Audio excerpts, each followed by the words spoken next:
Hey, what's up? Thanks for joining us once again. It is the ManFUzed Podcast. Kay Lee here, your host, my co-host, Ben H. Today we're going to conclude our episode and our interview with Jason.lyle, one of the founders of AIR, Adventures in Recovery. So today on the ManFUzed Podcast, Jason is going to detail what some of these adventures are like. And do they differ if you're bringing someone who is suffering from an addiction problem, or is it treated the same way if you're a father who might have tragically lost one of your children? Either way, bringing them out in nature, showing them some techniques like meditation, cold water therapy, can help reset the central nervous system and do wonders for your mind, body, and your spirit. Jason's going to detail how. So can I ask you about, your time in the ministry, because I do find it fascinating. So sure. You get, is it licensed? Is it certified? So ordained. So you become a pastor. And is it a Baptist church? Yes. Okay. And so now you are standing up and having to prepare your sermons on a weekly basis. And I'm sure, you're like, because it's like, okay, someone could read the same passage 8 different types of churches, and they're going to interpret it a different way. And they're going to highlight a certain part of it. And that's what they're going to focus on, and they're going to spin it, and they're going to do that. So when you're preparing your sermons, have you set out to do it differently initially than what you've witnessed others do? Yeah, I went to seminary with the express idea that I'm doing this different, and did. I mean, I would try to come to the Bible. I really didn't write sermons. I would try to approach whatever was happening in my own life. I would try to approach it in that manner, and then I would try to live my life for 7 days through that, and then get up and talk about what had happened in the last 7 days. I mean, not exactly, but in theory, that's what I was doing. So did it make it harder while you were going as a younger person, and the church, being part of the church, was making you feel like something was missing, God had left something out, as those were your words. But now that you are standing up there and you are preaching and you are doing the Lord's work and you're getting other people to try to stay within these lines, was it even harder then? Well, I never drew lines. Okay, so, maybe lines is not the right parameters. But I knew what you're saying. So I never approached my sermons from behavioral modification standpoint of going, if you do this, God will love you more. I always started with God loves you. Now let's talk about what happens after that. Yeah. Which is different than what I grew up with. Yeah, so I guess maybe it's not the lines, but it's like, did it make it harder for you to be the person you envisioned yourself to be because of the constraints on what is a sin and what you're going to hell for and obviously you were dealing with childhood issues, addiction issues, and as a kid, that made you feel, them telling you this is a sin, you're going to go to hell, but as now you are standing up there relaying whatever message and version you're relaying to your congregation, your audience, was it harder for you to live up to your expectations? Am I coming off, am I making sense? Yeah, so you're asking me, I think what you're asking me is, was I living in hypocrisy, right? Yes. Yeah, 100%. According to the way the church would have judged the way I was living, right? But if you were to go back, if you guys left here and you went back and you pulled up the podcast that has all my sermons on it, and you listened to however many years are on there, every one of those, y'all would be like, oh my God, yeah, you can hear it. I know exactly what he was doing, because I was all about, hey man, don't look at me to be your God. Hey man, listen, if you're looking for me to be your savior, then you're in a very bad position. It was all about, hey man, listen. I like that approach though. Yeah, God loves you. I don't, or I would say things like, Jesus loves you. The rest of us think you're an asshole. It's like, but. Oh, I would have loved to attend that. That would have been fun. When you listen to the direction I was headed spiritually, I was trying to find where I am now. And just couldn't do it because you were angry. My theological restraints were keeping me from finding this freedom. But that was stuck in my nervous system. I mean, this whole symbiotic thing that had to happen. But yeah, I was definitely living in hypocrisy because I was a pastor living, 2 different lives. Well, most pastors are, even if they're not running around snorting cocaine off the asses of Russian hookers. Yes! I wasn't doing that, by the way. I still like your analogy. Which we understand. Yeah. But if it's a great picture in my head, though. If they're doing that, or if they're just skimming a little money off the top, or if they're, harsh with their wife, they abuse their wife verbally when they go home at night. It doesn't matter. They're still living two lives. Yes. The life that they present to the church and the life that they actually live, because they have to, because their paycheck is dependent on it. Yes. When you're raising two kids off a paycheck that comes from a church, you have to be a performer. And I don't care what anybody says. You have to. Of course. Right. You have to either be very sneaky about what you're doing. Well, as long as you can get away. But at some point, it's going to catch up. Always. Well, your real colors will shine. They do. And, in defense of, not really in defense of, but I would just say, it's pretty clear also that there's an expectation for those people to be a certain way and not be like a normal person, not be the guy who hangs out and has a beer with his buddies at the bar on Saturday. You'd be surprised to see the pastor there like, what are you doing here? And it's like, but you're there. Like, you showed up at the bar to have a beer with your buddies, but you don't want the pastor to be there, but you want to go listen to the pastor. Yeah. So like now the pastor's like your role model. Yeah, you don't own that person. They're there to give you good information, but they're just a normal person. So I think there's unrealistic expectations that the church places upon these people to perform. And maybe it's attractive within your first couple years of service, right? Sure. Being like the holy one, that like guy. being Well, you're like, hey, I'm gonna be the there. father, right? Yeah. You're a But performer. eventually The man you of the realize, you realize that it's not authentic. Do you know what? And you can't just back out of it because now your family's getting a paycheck. And what else are you going to do? You could always go be a realtor. Do you know what? Give me a call. You know what's funny? Did you ever see the Royal Gemstones? Oh, the Righteous Gemstones. The Righteous Gemstones. I absolutely love that show. Oh love my! it. How accurate? Obviously that's the thing probably is, an extreme. It's to the extremes, but it's extremely accurate. Did you know what I'm talking about? No. The Righteous Gemstones, all-star cast. John Goodman. He's the head of the church. The pastor. His sons, Danny McBride is one of his sons, who's a fill-in pastor, kind of, associate pastor. And they're rich. They have their own theme park. They've got these mega churches, and they are the most fucked up family. And they're covering up murders.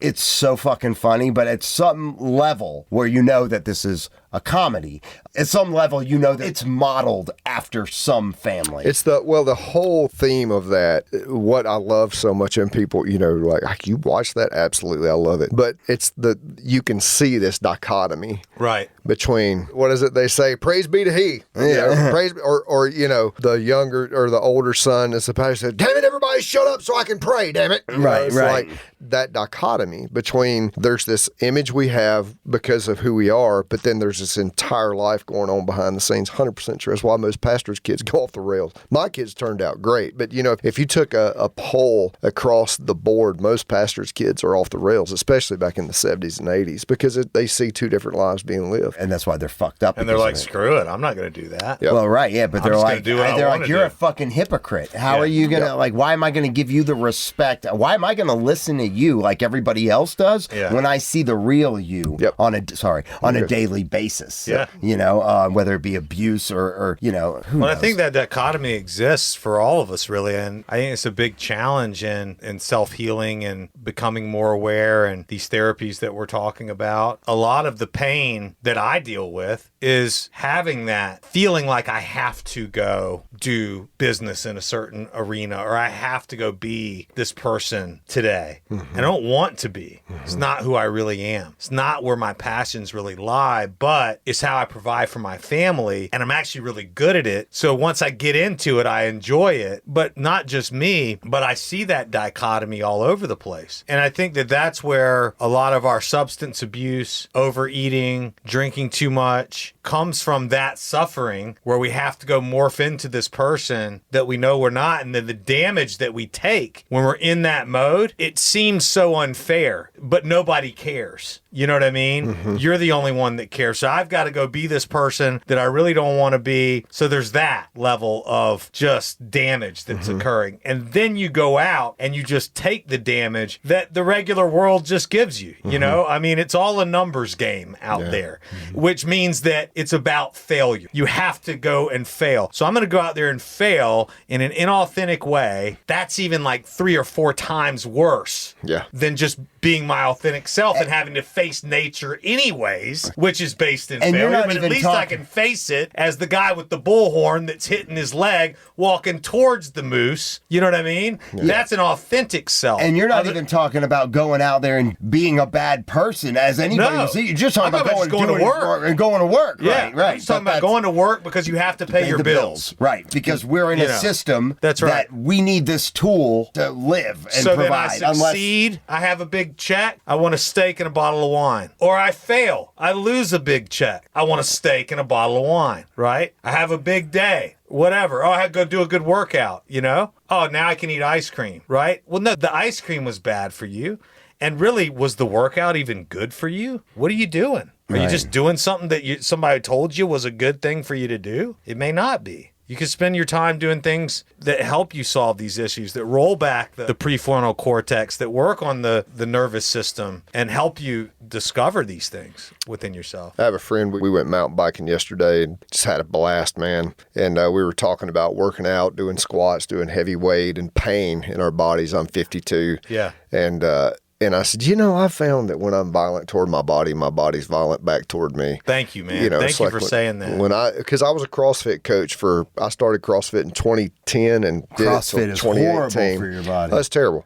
And I mean, I've got all kind of injuries, but it's from where I was so violent toward my body. Mm-hmm. Well, now I swim and I bike. I do a shit ton of yoga, but those things are gentle toward my body, right? I think that even when we get into the working out or all these things we could talk about, the junk food and all that, it still comes down to I'm trying my best to fix something that's stirring up in me. Yes. And I'll take guys out in the woods and say, we're going to meditate for 5 minutes. And when I get through, they're like, that was 5 minutes. Felt like 30 minutes. I'm like, yeah, because you don't want to sit with yourself. Your shit starts to stir. And as soon as it stirs, you go, I don't want that. What can I look at my phone? Can I go for a walk?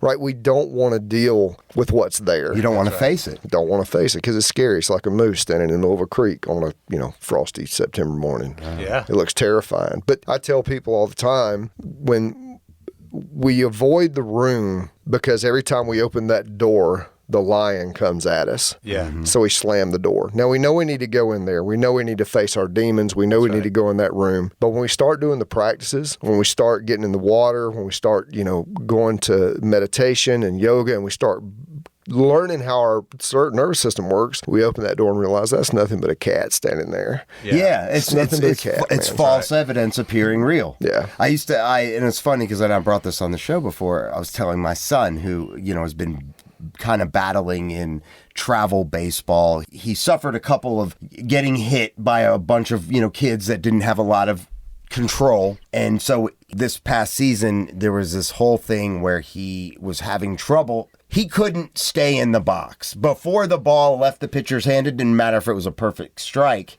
He was already out. Getting out of the way of the ball. Yeah. Right. Mm-hmm. But I've used this analogy with him multiple times. It's like the boy who takes the same way, avoids going the shortcut home because when he does, there's a dog that chases his ass. Mm-hmm. And he's so afraid of being bit. And after months and months of going the long way around his head to get to his ass, he's like, fuck it. I am going to stand there and I'm going to walk past the dog. And he does, and he notices the dog doesn't have any teeth. Yeah. It's the same idea. Yeah, same thing. I mean, it really is. It's a cat. It's like... It's not a dragon. It's a little gecko. Yeah, it's a lizard. Not a gecko. It's a gecko. Gecko's who the gecko represents. Gecko. Yeah, whatever. Yeah. It's a fucking turtle. It's a little box turtle. Yeah, man. Fascinating. So are you picky? Like, do you normally have to turn people away? We worked a waiting list this spring. This trip that's leaving tomorrow, we actually had one guy sign up this morning. He's like, can I go? I'm like, yeah, I think we had one spot left that we could take. And do you know what their issues are ahead of time? So you're kind of like prepping like yourself of how you're going to... Do you have a different approach with a different person? I mean, I know you're going to probably put them through the same measures, right? You're going to introduce them and teach them and show them the same, things. But sometimes is your approach, depending on their trauma, like a little different? Yeah, usually addicts, we're just very programmatic about it. And then we're not programmatic about anything, but I should say pragmatic. So the tire trip overall is very loose. They're not restrained. Like, they can go do whatever they want to. They can go fishing, they go hang out, go for a day hike, hang and talk to their buddy. But you do find they create this community. But we do teach the breathing and the yoga and the cold water we always get in the creek. And so that's for the addicts. It's like, hey, we're going to give you these tools to leave here with. But when we take dads out that lost kids, or when we take a group of dads of adopted kids out, or what, those are usually just much more, hey, man, I really don't. We're just going to sit around a campfire and talk. And if you're interested in hearing about the central nervous system, I'm going to do the work. Like, at some point, I'm getting in the creek. And usually they fall in. And then we have a time of teaching. But yeah, I would say that it's a little bit more tailored. Some of the trips are with the accountability courts. So these guys are literally just coming out of jail. They're in accountability court. I don't know if you guys know what that is, but they have to call in at 5 a.m. And so they get released to go with us. And so those trips are a little bit more structured. But even then, it's like we're just 8 guys going out into the woods. Very cool. Yep. What's the craziest thing that's ever happened? Is there anything like, one of these things, like someone got run over by a moose? So I don't know, just something like completely out there. Like, that's one for the record books. I've never seen that happen before. I mean, is there anything that stands out? And it doesn't have to be bad. It could be good too. It's funny. I guess so. No, not really. I guess stands out in the bears in the tree on the elk carcass. That's pretty good. That was pretty interesting. But the most moving story, I guess, outside of the dad, sending me those messages back. We were on a trip back in April, I think it was. We go in on Friday. We hike to this area. We set up camp. We stay there Friday night. We get up Saturday morning. We hike up to this field up at top of the mountains. And I get everybody around and I teach them the holotropic breathing, and then I teach them meditation. So we do 3 rounds of breathing. We do 12 minutes of meditation, 12 minutes, because that's where the science takes us, right? And so this kid's sitting across, this sweetest kid, man. He's just a great kid. He's just, spent 13 years shooting heroin. He told me he was doing meth to wake up and heroin to go to bed, Wow. And so he's sitting across from me, and we come out of meditation. I just open my eyes, and tears are running down his face and dripping off his chin. He opens his eyes. He looked at me. He said, "Why has nobody ever taught me this?" He said, "I've never felt." He said, "If I knew I could have this, I would never touch another drug in my life." So yeah, man, that was really, so cool. Wow. Yeah, and seeing people get in the cold water. I took a guy who had been actually shooting meth in his veins 2 weeks before he went, and put him in the cold water and watch his nervous system come to life. Man, there for a minute, I thought he was about to have a panic attack, and then I got him to calm down, and like where you get in that cold water and almost takes your breath away, like your body has to adapt to it and it tries to. He was screaming. I mean, he was screaming, but he stayed in, to his credit. And at first I started laughing, and then I'm like, oh shit, wait a minute, like he's about to have a panic attack. And so talked him through it, got him calmed down, and he just lays back and he goes, "My God, the sky looks blue." I'm like, "Yeah, man, that's called dimethyltryptamine, And he said, "Why does everything look so much more clear?" I said, "Yeah, man, your body loves this, right? You're getting high on your own supply," to quote Wim Hof. That's right. And everybody's holding. Yeah. Everybody's holding. And he should make a song, Everybody's Holding. I haven't talked to him in a while, but last time I spoke to him, he had linked together months of sobriety with cold water. So that's awesome. Pretty cool story, yeah. Well, plug the website again, Jason.lyle. We thank you so much for your time. Yeah. And you can find, people can find you, and can they sign up from the website at recoveryadventures.org, hit upcoming expeditions, and there should be a way to sign up. We will link to everything on our episode description. And, man, thank you so much for your time. Yeah, fascinating. Yeah. And thank you for the work that you do, because it's amazing. It's very inspiring, but I think it really should motivate us all. We all have trauma to some level. Sure. Some more extreme than others. We've all seen fucked up shit. And if you're alive on this earth, you're going to have some fucked up shit happen to you. Yep. People around you are going to die. You're going to lose pets, everything else you care about, health, all that stuff. And, I think we need to stay grounded, centered, and really, like you said, getting our nervous system and, everything in check. And a lot of times too, man, I think that people are intimidated by other people's stories, like obviously I can say, oh, well, I was a combat veteran, and I have a big dick. Yeah. So and he that says sucks, like, or something. And he can say, well, I was adopted, and, some people don't really know. And some people, maybe they don't have some banner reason. Label, because they've had a pretty good life ultimately, but something's going on and they just don't really know what it is. It could be anything. And just because some people may have a title, a banner that they can fly to say, oh, I'm a combat veteran or something like that, that doesn't make their trauma any more or less important than yours is, because you can't process something that someone else.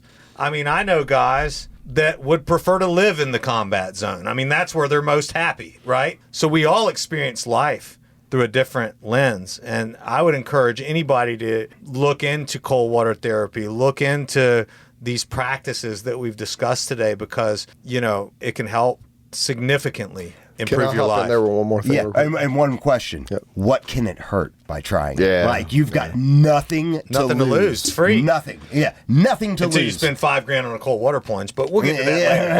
Oh, I've got cold water plunges at the house. They're not $5,000. Are they not? No, $100. $19.99. Actually, Bert this morning was just telling me he just ordered one. No. That's awesome. He ordered, it's like a barrel or something. Yeah, Like, man. He said he just ordered one. He said you fill it with ice and you can use it for days or something. Yeah, I've got, we have some, there's the Freeology podcast is a podcast, but then Freeology also produces mindful content. So I'm teaching a workshop in Cleveland coming up in June, but we ordered 10 ice baths and they had the Freeology logo on the side. So it's pretty cool. Yeah, we need to order 2 and we need to do a podcast in the ice bath. In the ice baths. Yeah, man. Yeah, absolutely. One thing I want to add real quick, and to your point, the worst thing that ever happened to you is the worst thing that ever happened to you. That's right. And that's what I important meant to remember. Yeah. And the second thing I do want to say before we get off here, because I know we kind of joked about psilocybin, DMT, and a little bit about ayahuasca. Don't do that stuff without some pre-work, or without some help, because 100%. There's people who go into straight psychosis and never come out of it because of that stuff. So I just wanted to throw that in there. If anybody decides you think that's your path, don't do it with your buddy sitting next to you going, hey man, let's eat these mushrooms. Yeah. Make sure that you've done the pre-work and you kind of know what rooms you're going into when you get in there. Yeah, it'd be like a bad LSD trip. Yeah. Yeah. And I've had one of those, and they're not fucking fun. You cannot come back from that, right? Yes. And LSD, too. I've known people that have taken LSD and were never fucking the same. Like they were out there. Like, I don't know what the fuck happened, but yeah. Yeah. Oof. All right, thanks for listening to the ManFUzed Podcast. Join the show by hitting us up at manfuzed.com, 770-744-5227. Thank you so much, Jason. Yeah, man. Thank you. Peace and love. Thanks, brother. Yeah, man.